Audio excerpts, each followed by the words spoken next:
Welcome back, Wolfpack. Verlis here, and this is how to use Excadrill. Now, Excadrill has great stats. I mean, 130 on the attack. That means we're just going to outright do a solid amount of damage, but 88 on the speed. Now, 88 speed is a good speed tier. It means we can speed boost into it really well, or it just means that we can kind of outspeed what we need to and just kind of play that game. But we do have 110 on those hit points. So that means we're actually going to be able to survive a decent amount of hits, even though we have pretty low defenses. Means we have a good chance of at least tanking something up, so we can survive that hit against faster Pokemon and then blow them up with our 130 attack. But the 88 speed, as I said earlier, does mean that we can find ways to boost around and become a sweeper for ourselves. Now, Excadrill is going to be a ground steel typing, and that does mean that we are going to be weak against fighting, ground, fire, and water. We will have immunities to poison and electric though, so 2 immunities. Pretty nice, and then a whole bunch of resistances from our steel typing. Normal, flying, rock, bug, steel, psychic, dragon,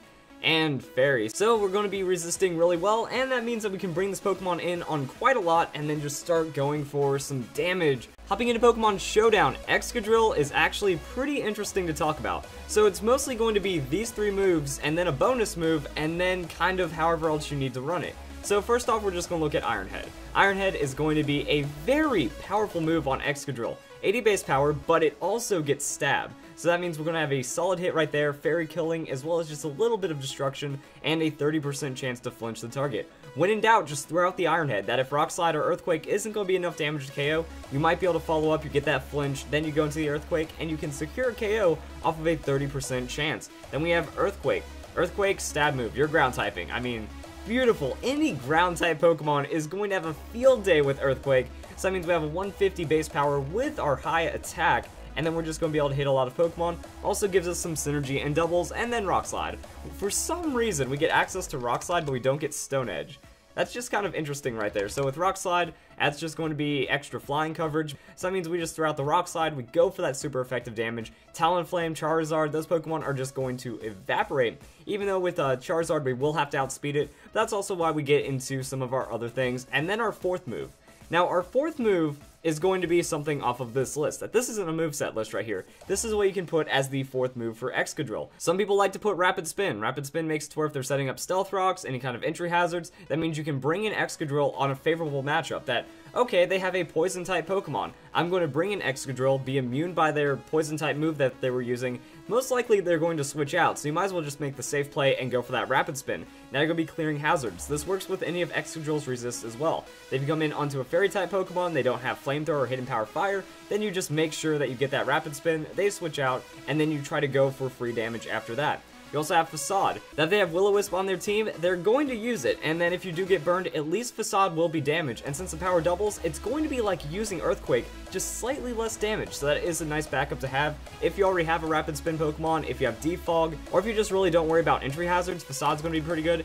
We also have Stealth Rock. Stealth Rock, it just lets you have those other setup options, that if you bring in Excadrill and you force your opponent out, that means you get a free Stealth Rock opportunity, and then you can go for the damage, or you can go for Swords Dance. Again, all these just kind of work as a really niche kind of thing. Swords Dance, you force your opponent out, you get a free Swords Dance, and now you can threaten them with Iron Head, Earthquake, Rock Slide with pretty much no matter what they bring in. And that's going to combo really well with Excadrill's abilities. Now, depending on what you're using, you can change your abilities around, and that's what I mean, it's just kind of plug and play. You run these 3 things, and then you can change your ability, you can change your item, and you can change your 4th move to whatever you want it to be. Now, Excadrill with the Sand Rush ability is going to be ridiculously powerful. If Sandstorm is active, Pokemon's speed is doubled, and it gives you an immunity to Sandstorm. So I was running a lot of the numbers on this one. Say we have a Pokemon like Garchomp with 102 base speed and it's scarfed with a Jolly Nature, or some kind of timid scarf Pokemon with around 100 base speed. If we run Excadrill like this, 156 speed EVs means we're going to outspeed those kind of specific scarf Pokemon, and then it gives us some bulk investment.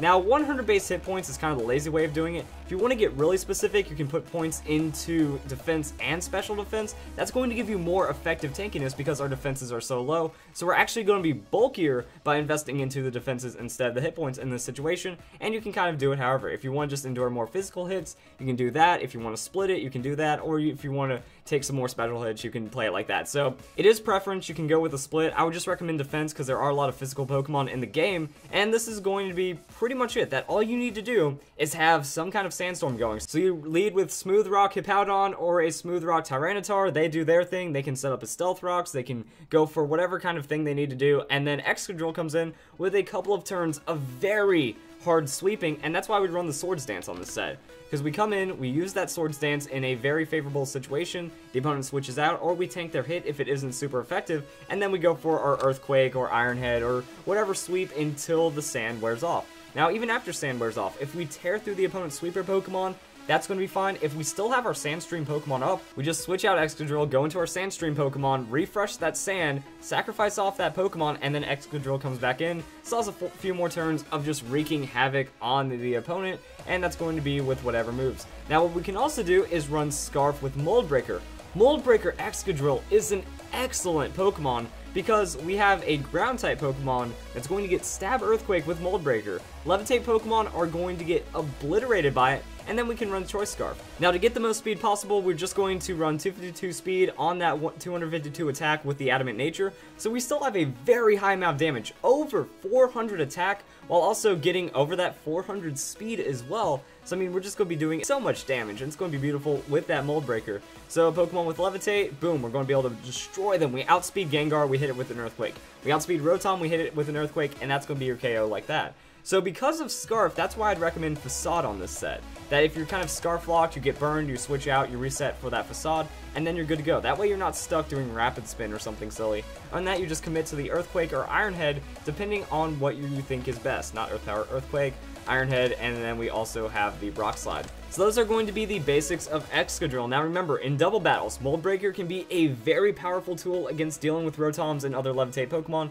There's a Gengar in there, it's going to be nice, but it also negates your Mold Breaker. So you will need to have a Flying type Pokemon or a Pokemon with Protect when you are doing that. Or if you are running Sand in double battles, Excadrill and Sand with that Sand Rush, that's going to be very powerful. Again, it's pretty much going to be this with doubles. You might not want the Swords Dance though, that's where Facade can come into play, or maybe some kind of other technical move that you want to have. And then Life Orb damage is going to be amazing.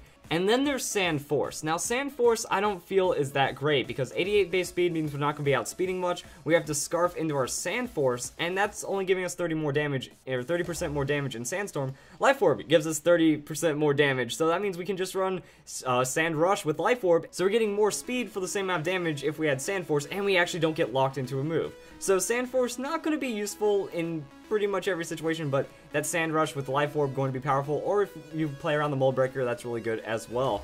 So you play around the sand, or you can just run Scarf and hope for the best with Mold Breaker. It can fit on any kind of team really, and that's kind of all there is to Excadrill. So I hope you guys enjoyed the video. That's how you use Excadrill, and I hope you all have a nice day. Thank you for watching.